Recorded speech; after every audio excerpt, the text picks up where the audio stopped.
हैं बदनाम गलियों की अपनी रवायत होती है। पैसे लेना और लोगों की जिस्मानी भूख मिटाना। लेकिन कभी कभी उन्हीं गलियों से कुछ ऐसे किस्से सामने आते हैं जो लोगों के लिए मिसाल बन जाते हैं। तो नमस्ते प्रणाम, मैं आपका अपना विशु राय हाजिर हूँ विश्व वारदात तक एक और नई घटना के साथ। दरअसल साथियों, मैं बात कर रहा हूँ दिल्ली के जीबी रोड कोठा नंबर 20 की। कोठा नंबर 20 से एक ऐसी कहानी सामने आई है जिसे सुनने के बाद आप भी हैरत में पड़ जाएंगे, सोचने पे मजबूर हो जाएंगे कि क्या आज के समय में भी ऐसा हो सकता है। लेकिन कहते हैं कि कई बार ऐसी ऐसी हकीकत सामने आती है जिसको सुनने के बाद यकीन नहीं होता। साथियों, मैं बात कर रहा हूँ नरगिस की। नरगिस आंध्र प्रदेश के विजयवाड़ा की रहने वाली लड़की, जिसकी उम्र 17 साल रहती है। 17 साल की लड़की नरगिस अपने माता पिता के साथ विजयवाड़ा में रहती थी। लेकिन कुछ दिन तक अपने माता पिता के साथ रहती है। लेकिन कहते हैं कि भाग्य जब तक लिखा रहेगा भाग्य में माता पिता के साथ रहना, तभी तक आप माता पिता के साथ रह सकते हैं। अब लड़की के साथ एक ऐसी घटना घटती है कि लड़की अकेली पड़ जाती है। लड़की अपने माता पिता के साथ एक ऑटो से विजयवाड़ा से कुछ दूर पर अपने मामा के घर जा रही थी। लेकिन तभी उस ऑटो का एक्सीडेंट होता है और जो उसके माता पिता होते हैं वह उस ऑटो एक्सीडेंट में मारे जाते हैं, यानी कि रोड एक्सीडेंट में उनकी मौत हो जाती है। उस समय लड़की की उम्र महज 14 से 15 साल रही होगी। अब लड़की की माता पिता की मौत हो जाती है, लड़की अकेले पड़ जाती है। लड़की के शरीर पर भी गंभीर चोटें आती हैं। अब नरगिस की हालत बेहद ख़राब हो जाती है। अब जब वो हॉस्पिटल में जाती है, उसे पता चलता है कि उसके माता पिता इस दुनिया में नहीं रहे। उस लड़की का रो रो कर बुरा हाल होता है। लेकिन तभी उसके रिश्तेदार मामा वगैरह भी वहाँ पहुँचते हैं हॉस्पिटल में। बॉडी का पोस्टमार्टम होता है, पोस्टमार्टम को ले जाकर दाह संस्कार करते हैं, उनका अंतिम संस्कार करते हैं। लेकिन बात आती है कि अब लड़की अकेली थी, नरगिस अकेली थी। नरगिस अब किसके पास जाएगी? आजकल लोग अपनी जिम्मेदारियों को सही से निभा नहीं पाते, तो लोग उसकी जिम्मेदारियों को कैसे निभाते हैं? अब जो उसके रिश्तेदार थे उसमें उन्हें लगता था कि नरगिस एक बोझ बन चुकी है। अब उसे अगर अपने साथ ले जाते हैं तो उसकी शादी करनी पड़ेगी, पढ़ाई लिखाई में जो पैसा खर्च होगा उन्हें देना पड़ेगा। अब सारे रिश्तेदार उसके माता पिता का अंतिम संस्कार करने के बाद वहाँ से सांत्वना देकर नरगिस को अपने घर चले जाते हैं। एक छोटी सी मासूम 14 साल की नरगिस, लोगों ने जो उसके रिश्तेदार थे नरगिस पर तरस भी नहीं खाई कि उसके माता पिता नहीं हैं। आखिर वो लड़की कहाँ जाएगी? किसी तरह से दाह संस्कार के बाद अब लड़की 1-2 दिनों तक पड़ोसियों के सपोर्ट से अपने घर पर थी। लेकिन वह बार बार बस रोए जा रही थी। पास में ही एक पड़ोसी रहता है। वह पड़ोसी उसके पिता का काफ़ी अच्छा दोस्त रहता है और वह अक्सर कर दिल्ली में आया जाया करता था। दिल्ली से उसका काम धंधा चलता था। अब वो उस लड़की के घर जाता है और जाने के बाद नरगिस से कहता है कि डरो मत रो, मैं तुम्हारे साथ खड़ा हूँ। तुम्हारे पिता मेरे काफ़ी अच्छे दोस्त थे। अब कहाँ 15-16 साल की लड़की, लगभग यही उम्र थी उसकी, 14 से 16 साल के बीच में। अब नरगिस रोए जा रही थी और अपने उस पिता के दोस्त कंधे पर अपना सर रखकर बस रोए जा रही थी। कहती है, चाचा मुझे बिल्कुल भी कुछ अच्छा नहीं लग रहा है। माता पिता मेरे इस दुनिया में नहीं रहे। अब मैं कहाँ जाऊँगी? मेरे रिश्तेदारों ने भी मेरा साथ छोड़ दिया। अब मुझे कुछ समझ में नहीं आ रहा है, मैं अकेली क्या करूँगी? अब उस पर उसके चाचा, जो उसके पिता के दोस्त रहते हैं, वह उसे कहते हैं कि ठीक है, एक काम करो कि तुम मेरे घर चलो। उसके घर पर भी वह अकेला रहता था और उसकी एक पत्नी रहती थी। अब वो अपने घर उस लड़की को लेकर जाता है और घर पर कुछ दिन रखता है। तो अब उसकी पत्नी भी झगड़ा करने लगती है कि एक ऐसी लड़की को तुम उठा कर लेकर आए हो जिसके माता पिता नहीं हैं, लोग क्या सोचेंगे और इसका जिम्मेदारी, इसके खर्च कौन वहन करेगा? पैसे कहाँ से आएंगे? हम लोग किसी तरह से अपना जीवन जी रहे हैं, मैं इस लड़की को अपने घर में नहीं रखूँगी। तभी वो जो चाचा रहता है वह कहता है कि घबराओ मत, मैं बहुत जल्द व्यवस्था करूँगा और यह लड़की बहुत सारे पैसे देकर जाएगी। अब लड़की धीरे धीरे बड़ी होने लगती है। करीब 1 साल गुजर जाते हैं।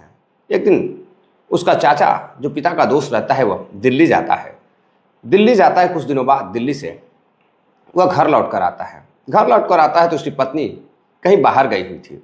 घर पर देखता है कि वह नरगिस लड़की अकेले बाथरूम में रहती है। नहाने के बाद जैसे ही कमरे में जाती है, इधर उसके पिता का दोस्त उसका चाचा उसके कमरे में जाता है और कमरे में जाने के बाद कमरा बंद कर लड़की के साथ, नरगिस के साथ, मासूम सी लड़की के साथ ज़बरदस्ती करने लगता है। उसके साथ रेप जैसी घटना को अंजाम देने लगता है।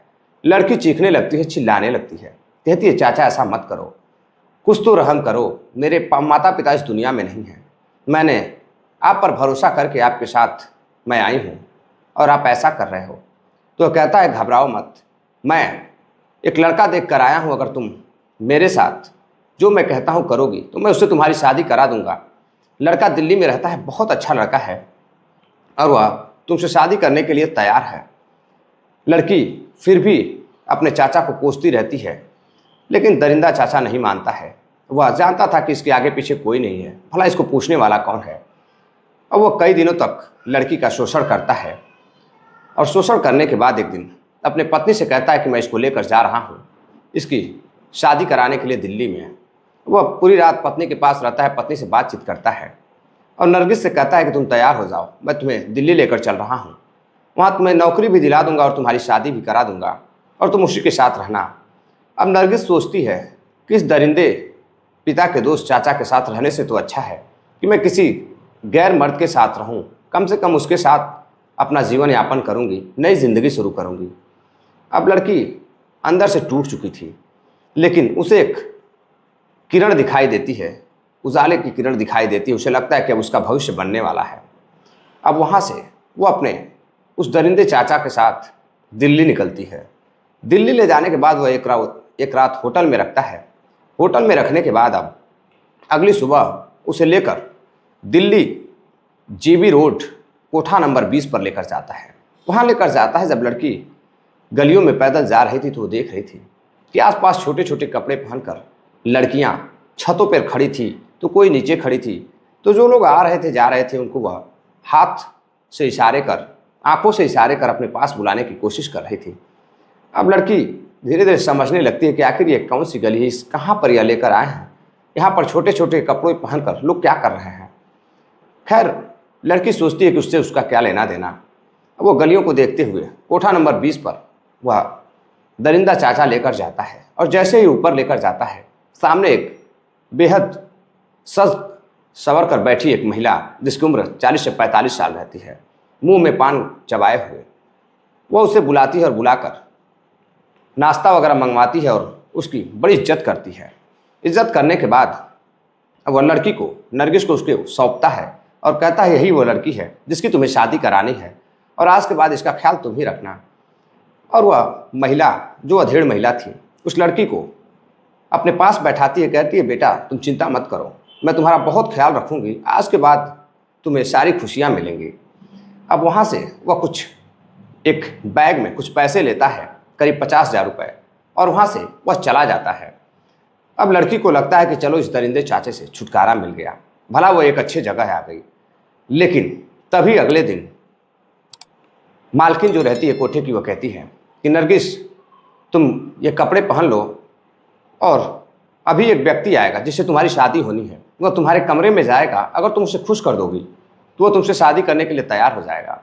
अब लड़की सोचने लगती है, वो समझ नहीं पाती है कि आखिर यह क्या कह रही हैं। लड़की कपड़े पहनती है और अंदर चली जाती है। तभी एक व्यक्ति, करीब 40 साल का व्यक्ति आता है और उसके कमरे में जाता है और उस व्यक्ति को वह देखकर डर जाती है। अब वह व्यक्ति उसके साथ ज़बरदस्ती करने लगता है, शारीरिक संबंध बनाने लगता है। लड़की चीखने लगती है, चिल्लाने लगती है, लेकिन कहते हैं कोठे पर किसी की चीख को सुनने वाला कोई नहीं होता। अब वह लड़की रोए जा रही थी। वह व्यक्ति बाहर निकलता है और वहाँ से चला जाता है। अब नरगिस कपड़े पहनने के बाद दौड़ते हुए उस महिला के पास जाती है, कहती है मुझे इस लड़के से शादी नहीं करनी है, यह तो बूढ़ा व्यक्ति है, अधेड़ व्यक्ति है, मैं इससे शादी नहीं करूँगी और यह मेरे साथ दरिंदगी किया है, मैं पुलिस में इसकी शिकायत दर्ज करवाऊँगी। अब अधेड़ महिला कहती है कोठे की मालकिन कि देखो तुम्हें अब आए दिन यही करना होगा, कस्टमर आएंगे, तुम्हें उन्हें खुश करना होगा और तुम्हें पैसा मिलेगा। लड़की कहती है किस बात की खुशी, कैसा पैसा? तो वह कहती है देखो यह कोठा है और यहाँ लोग सिर्फ जिस्म के लिए आते हैं और तुम उन्हें खुश कर दोगी तो अच्छा खासा पैसा देंगे। अब लड़की परेशान हो जाती है, वह समझ जाती है कि वह एक दलदल में फंस चुकी है। तभी उसकी वो लड़की से मुलाकात होती है। वो बताती है कि देखो यहाँ धंधा चलता है, यहाँ लोगों को खुश किया जाता है, उनके साथ शारीरिक संबंध बनाए जाते हैं और जो पैसा मिलेगा वह कुछ मालकिन रखेगी, कुछ तुम रखोगी। अब लड़की सोचती है कि वहाँ से भाग जाया जाए। एक दिन भागने की कोशिश करती है लेकिन वहाँ पर कई लोग पहरेदारी कर रहे थे, वो भाग नहीं पाती है। अब मालकिन उसे अंदर ले जाती है और लोहे की रॉड गर्म कर उसकी पिटाई करती है, उसे जख्म देती है। अब वह डर जाती है, वह समझ जाती है कि उसकी ज़िंदगी माँ बाप के मरने के बाद बिल्कुल अंधेरे में गुजरने वाली है और यहाँ से वह बाहर नहीं जा सकती है। उसके पिता के दोस्त ने उसे बेच दिया है। अब वह वहीं पर धंधे में फंस जाती है और वहीं लोगों के साथ जिस्म का धंधा करने लगती है।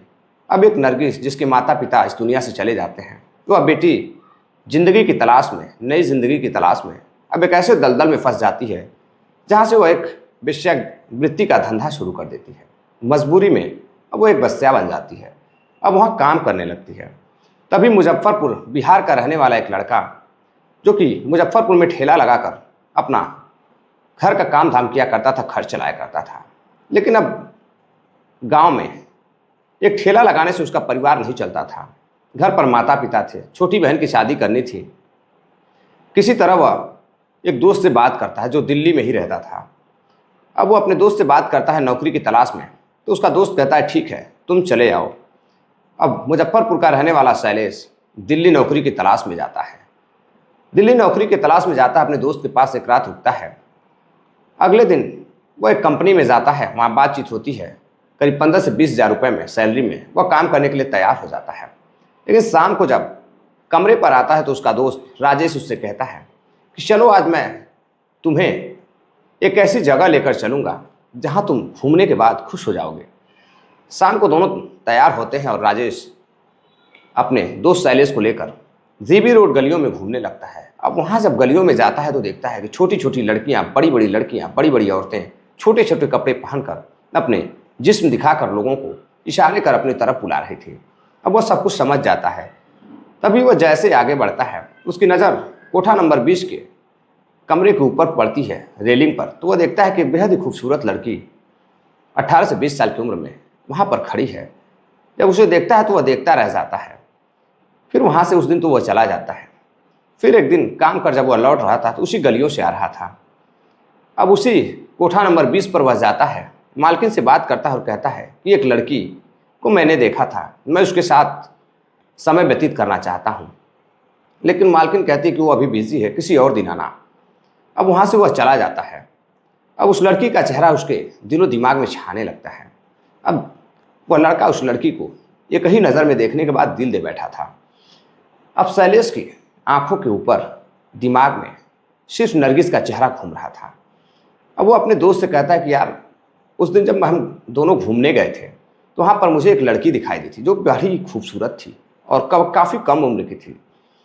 मैं उस लड़की के साथ समय व्यतीत करना चाहता हूँ। शैलेश कहता है कि ठीक है। जो उसका दोस्त रहता है राजेश कहता है ठीक है, चलो आज फिर हम लोग चलते हैं। उसी कोठा नंबर 20 पर राजेश लेकर शैलेश को जाता है और उसी लड़की की तलाश करता है। कुछ देर बाद वह लड़की सामने आती है तो मालकिन कहती है कि इसके ज़्यादा पैसे लगेंगे। अब शैलेश उसके ज़्यादा पैसा देने के लिए तैयार हो जाता है, उसके साथ कमरे में जाता है। कमरे में जाता है तो लड़की को वह बताता है, बातचीत करने लगता है और लड़की से बताता है कि वह बिहार मुजफ्फरपुर का रहने वाला है। तो लड़की को लगता है कि यह तो अपने काफ़ी करीब का रहने वाला है। अब वो लड़की से सारे दुख व्यक्त करने लगती है। लड़का उसकी बातों को सुनने लगता है। वह शारीरिक संबंध बनाने के लिए गया हुआ था लड़की के नशे में, लेकिन वो उसकी बातों को सुनकर बड़ा दुखी होता है। उसकी बातों को सुनता है और फिर दोनों एक दूसरे से बात करने लगते हैं। वह लड़की नरगिस शैलेश के कंधों पर अपने सर को रखकर रोने लगती है। वो अपनी दुख भरी कहानी बताती है। वह सारी कहानियाँ अपनी बता देती हैं तो शैलेश कहता है कि ठीक है, कोई बात नहीं, मैं जल्दी तुमको यहाँ से निकालूंगा। अब अक्सर कर आए दिन वह मालकिन को पैसा देकर कोठा नंबर 20 पर उस लड़की के साथ समय व्यतीत करता था। लोगों को शक न हो इसलिए जितना पैसा वह मांगती थी वह देता था। मालकिन को भी पता चल चुका था कि यह इस लड़की का, नरगिस का आदी हो चुका है।